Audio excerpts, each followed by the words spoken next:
Entender, ainda dentro desse assunto, a respeito desse poder de influência, o que que a gente pode falar? Porque quando a gente pensa em demônios, a gente lembra das Uhum. tentações e que o demônio está sempre ali te tentando.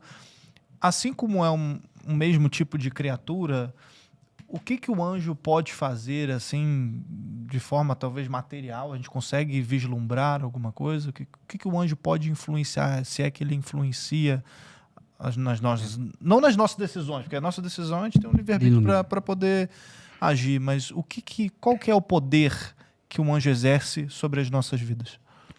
O anjo exerce o poder à medida em que você dá a ele essa liberdade de poder exercer.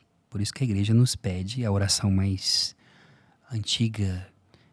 Provavelmente essa oração foi escrita ainda no 10º século por um monge, que é a oração: Santo anjo do Senhor, meu zeloso guardador. Essa oração tem uma teologia, uma profundidade tão linda. Por exemplo, vou falar para vocês: Santo anjo do Senhor. Primeiro, nós estamos dizendo que ele é santo. Então, eu estou tratando com um santo, com alguém que vê a face de Deus, com alguém que está na beatitude. Ele não é meu, ele é de Deus. Ele é do Senhor. Então, opa, eu tenho um anjo da guarda? Eu tenho um anjo da guarda. Eu tenho um anjo da guarda por quê? Porque ele é meu? Não, ele não é teu. Ele é de Deus. E Deus concedeu, pela sua misericórdia e piedade, a graça dele estar com você. Então, santo anjo do Senhor. Aí diz: meu zeloso guardador. Zeloso nos mínimos detalhes, em coisas que você nem percebe, em coisas que você não vê. No silêncio, no cotidiano, no anonimato. Porque o que salva o mundo é o anonimato, não é nós que estamos aqui agora, aqui no podcast. Hoje no mundo, a teologia do anonimato eu acredito que deve ser voltada de novo e olhar para Nazaré de novo, que foi ali, Cristo, né? São José Maria que vai dizer isso. Glorificou mais a Deus 30 anos em Nazaré do que 3 anos pregando. E você tem, então, essa realidade do anonimato. Então, zeloso guardador, ele é zeloso nos mínimos detalhes. Se você olhar, se você pudesse hoje perguntar para o seu anjo: o que eu fiz, sei lá, em 2004, às 16 horas da tarde, o que ele vai dizer? Você estava em tal lugar, você fez isso, fez isso, fez isso, fez isso. Mas o teu anjo, quando ele olha para você, ele não vê só você. Ele vê sua mãe, o seu pai, sua avó, sua bisavó, sua tataravó, os seus antepassados. Meu DNA inteiro. E quando ele desceu, ele já encontrou essa galera inteira, daqueles dos seus parentes que já estão no céu, no purgatório. Então, portanto, veja a capacidade de conhecimento de quem é o teu anjo. Até daqueles que foram ao inferno? De todos. Né? É muito lindo isso. É muito forte.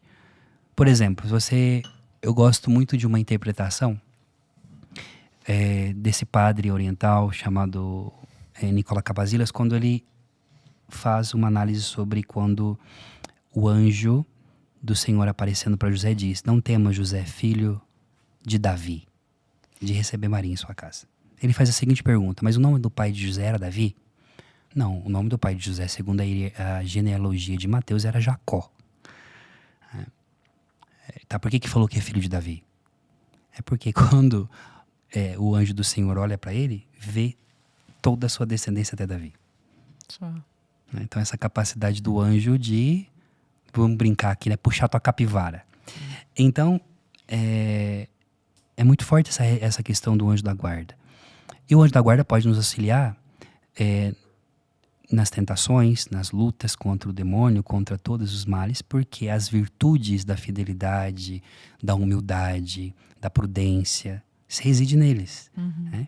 E você tem, então, meu zeloso guardador. Aí diz: se foi a você que me confiou a piedade divina, se por misericórdia Deus quis que você cuidasse de mim, então primeiro eu digo para o anjo quem ele é, o que ele é para Deus, que foi Deus que deu a ele essa missão de me guardar. Então, se foi a ti que me confiou a piedade divina, aí eu digo: agora sim, eu te dou liberdade para que você me rege, me guarde, me protege e me ilumine. São 4 missões. Por que o anjo ele pode se comportar como um regente? Ora, justamente esse rege não é uma palavra simplesmente ligada ao fato de que ele é príncipe ou que ele pode governar, não. É regente. Pelo fato, você é professor de português, você pode até me ajudar nisso, Quando a gente pensa, por exemplo, no Brasil, né? Quando José Bonifácio ficou como, de alguma forma, tutor de Dom Pedro, né? E aí você tem aí o regente que fica no lugar do rei. O anjo, ele é o embaixador e a presença do próprio Deus na nossa vida.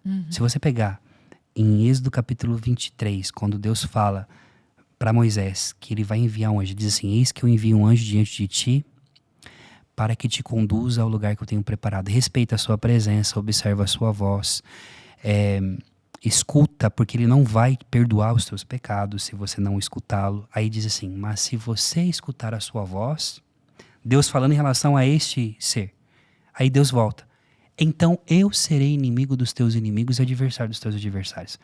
E o Senhor fala: respeita, porque nele está o meu nome. Aí lembra a ideia de nome? Dignidade? Então o anjo, ele é a presença de Deus.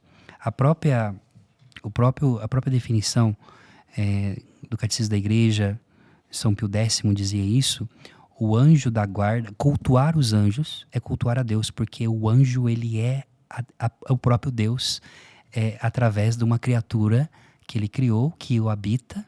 Por que ele ilumina? Ele ilumina porque ele tem uma lanterna para iluminar? Não, ele ilumina porque ele é habitado por uma luz inacessível, que é o próprio Deus que está nele.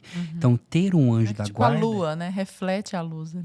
Não, mas não só como reflete, mas é como uma lamparina, vamos colocar assim, como um lampião, que tem a luz dentro. Deus está nele. Porta a própria luz. Ele porta a própria luz.